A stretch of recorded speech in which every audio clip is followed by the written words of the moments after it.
Hello future doctors. तो NMC की तरफ से एक नोटिफिकेशन आया है, जिस नोटिफिकेशन में उसने 2024 के लिए जो नीट का एग्जामिनेशन होगा उसमें कुछ उसने सिलेबस अपडेट किया है।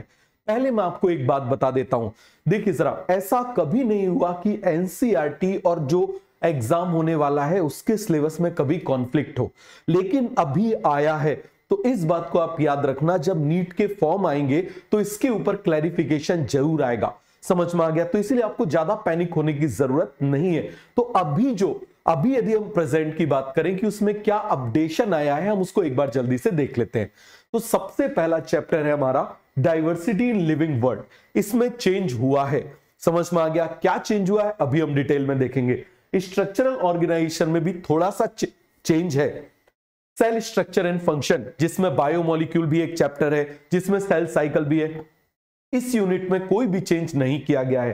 प्लांट फिजियोलॉजी में और ह्यूमन फिजियोलॉजी में दोनों में ही मेजर चेंज किए गए।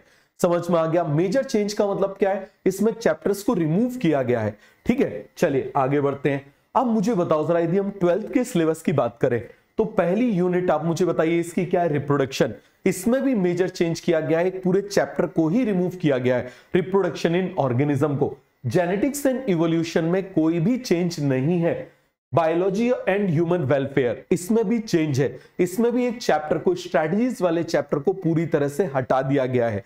ठीक है, बायोटेक्नोलॉजी एंड इट्स एप्लीकेशन, इसमें कोई भी चेंज नहीं किया गया है। इसके बाद इकोलॉजी एंड एनवायरनमेंट से एनवायरनमेंट को ही हटा दिया गया है। तो ये मेजर चेंज किया गया है किसकी तरफ से? एनएमसी की तरफ से। अब हम बात कर रहे हैं डिटेल में। तो सबसे पहला चैप्टर हमारा कौन सा है? Diversity in living world.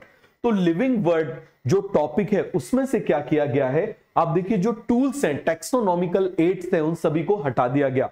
जैसे म्यूजियम, जूज, हर्बेरिया, बॉटनिकल गार्डन, इन सभी को, फ्लोरा, मैनुअल, कैटलॉग, इन सभी को हटा दिया गया है। की वगैरह सबको हटा दिया गया है। समझ में आ गया? और जो 3 डोमेन्स ऑफ लाइफ था उसको भी रिमूव कर दिया गया है। याद है आपने 3 डोमेन्स ऑफ लाइफ आपने पढ़ा होगा, उसको भी रिमूव कर दिया गया है।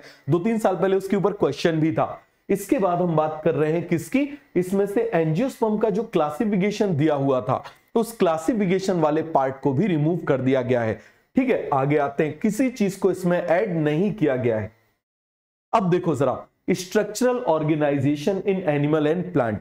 तो structural organization in animal and plants में से कॉकरोच को पूरी तरह से हटा दिया गया है। और किसको ऐड कर दिया गया है? फ्रॉग को उसकी जगह ऐड कर दिया गया है। किसको ऐड कर दिया गया है? फ्रॉग को। लेकिन वहां पर उसने क्लियरली मेंशन किया है ब्रीफ डिस्क्रिप्शन, बहुत ही थोड़ा सा डिस्क्रिप्शन, बहुत ज्यादा डिस्क्रिप्शन पे नहीं जाना है। इसके बाद देखिए, जो मॉर्फोलॉजी वाला पार्ट है उसमें उन्होंने कुछ फैमिलीज को ऐड किया है। मालवेसी, क्रूसीफेरी, लेग्यूमिनेसी, कंपोजिटी और ग्रामिनी को इसने ऐड किया है। और इसमें एक स्पेशल लाइन दी हुई है, इसका केवल प्रैक्टिकल एस्पेक्ट देखना है। मतलब इसके फ्लावर को जब डाइसेक्ट करेंगे तो क्या पता चलेगा आपको, क्या क्या कितने स्टेमन्स मिलेंगे आपको। बहुत ही बेसिक फीचर, जैसे आप 11th क्लास में फाइल बनाते थे, बस उतना, बहुत ज्यादा फीचर्स इसमें से नहीं है।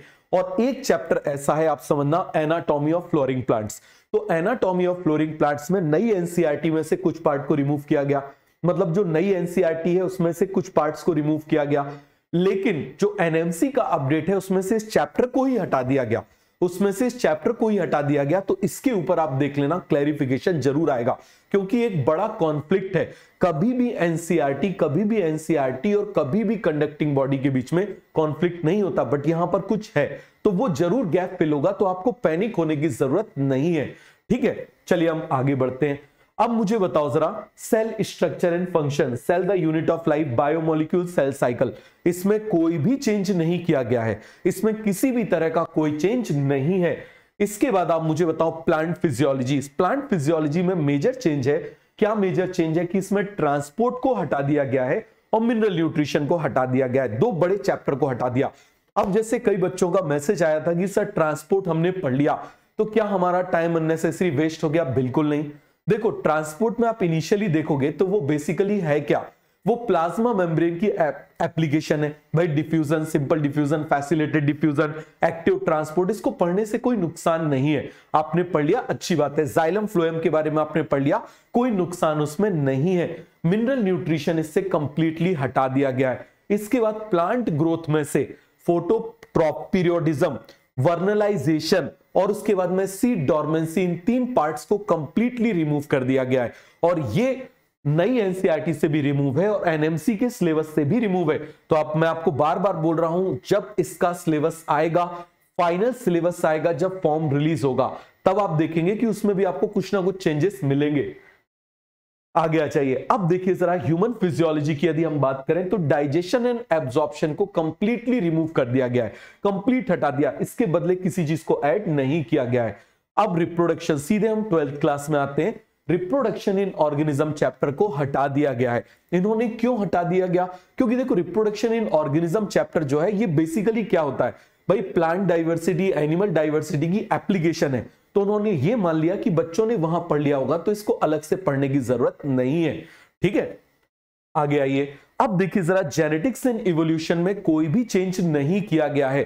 ठीक है, तो आप देखिए बहुत ही बड़ा मेजर पोर्शन है, उसमें कोई चेंज नहीं है टॉपिक्स। अब देखो बायोलॉजी एंड ह्यूमन वेलफेयर में से इसमें स्ट्रेटजीज वाला पार्ट, जो फूड प्रोडक्शन वाला पार्ट था, स्ट्रेटजीज इन फूड एनहांसमेंट वाला पार्ट था, उसको इंटायरली रिमूव कर दिया गया है। और ह्यूमन हेल्थ एंड डिजीज में 3 टॉपिक्स को ऐड किया गया है, dengue, chikungunya and tobacco abuse. देखिए डेंगू चिकनगुनिया बहुत ज्यादा फैलता है, आप भी जानते हो, तो इसीलिए उन्होंने ऐड किया है कि एटलीस्ट जनरल अवेयरनेस होना चाहिए और टोबैको अब्यूज से क्या क्या नुकसान होते हैं उसके बारे में आपको पता होना चाहिए। तो बहुत ही जनरल टॉपिक ऐड किया गया है, इसमें कोई घबराने वाली चीज नहीं है। अब मुझे बताइए जरा, बायोटेक्नोलॉजी इट्स एप्लीकेशन, कोई चेंज नहीं, कोई भी टॉपिक में ना एनसीईआरटी में चेंज है ना एनएमसी में कोई चेंज है। आगे आ चाहिए। अब देखो जरा, इकोलॉजी में कुछ चेंजेस है, जैसे हम ऑर्गेनिज्म एंड एनवायरनमेंट, आप मुझे बताओ सबसे पहला टॉपिक है, क्लियर है, ऑर्गेनिज्म एंड पॉपुलेशन की यदि हम बात करें तो उसमें आप मुझे बताना, हैबिटेट को हटा दिया है, नीश जो पार्ट था उसको हटा दिया गया है। उसके बाद इकोलॉजिकल एडॉप्टेशन जो पार्ट था उसको भी हटा दिया गया है, जो एडॉप्टेशन वाला पार्ट था ना उसको इंटायरली रिमूव कर दिया गया है।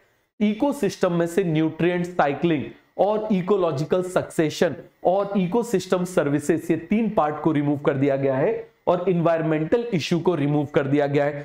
अब इस बात को आप समझना, जिन पार्ट्स को रिमूव कर दिया गया है, यदि हम एवरेज बात करें तो इन सभी पार्ट से मिला के अप्रोक्सीमेटली 15 क्वेश्चन आउट ऑफ 100 पूछे जाते हैं। समझ में आ गया? तो जब इन पार्ट्स को रिमूव कर दिया गया है तो 15 से 18 क्वेश्चन का इनका वेटेज है, तो ये वेटेज बाकी टॉपिक्स में ट्रांसफर हो जाएंगे। जेनेटिक्स से कुछ क्वेश्चंस बढ़ सकते हैं, प्लांट फिजियोलॉजी, ह्यूमन फिजियोलॉजी से कुछ टॉपिक बढ़ सकते हैं, बायोटेक्नोलॉजी से कुछ क्वेश्चंस बढ़ सकते हैं, तो वो इनको क्या कर देंगे, बढ़ा देंगे। तो मेरा आपको यही सजेशन है कि आप अभी अपने टीचर्स पे ट्रस्ट रखिए। आप जिस भी टीचर से पढ़ रहे हैं, आप जहां भी पढ़ रहे हैं, आप इस बात को समझना, आपके टीचर को आपसे बहुत ज्यादा एक्सपीरियंस है, आप उन पे ट्रस्ट करिए। वो यदि आपको बोल रहे हैं आप ओल्ड एनसीईआरटी से पढ़ना है तो आप उससे पढ़िए, वो आपको बोल रहे हैं न्यू से पढ़ना है तो न्यू से पढ़िए। अभी कुछ दिन और वेट करिए।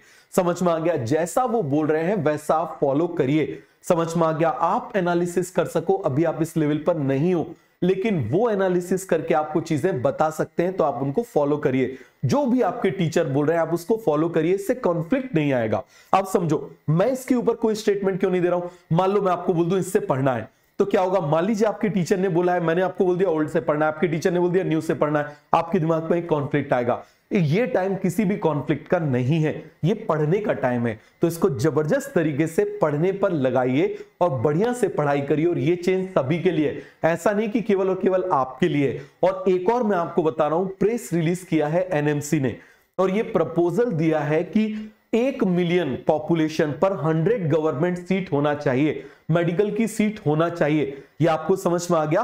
तो आप मुझे बताइए, यदि वो प्रपोजल जल्दी एक्सेप्ट हो जाता है, जैसे इलेक्शन का भी ईयर है, तो यदि वो जल्दी एक्सेप्ट हो जाता है तो होपफुली 40,000 सीट गवर्नमेंट की इंक्रीज हो जाएंगी, तो उसका आपको बेनिफिट मिलेगा।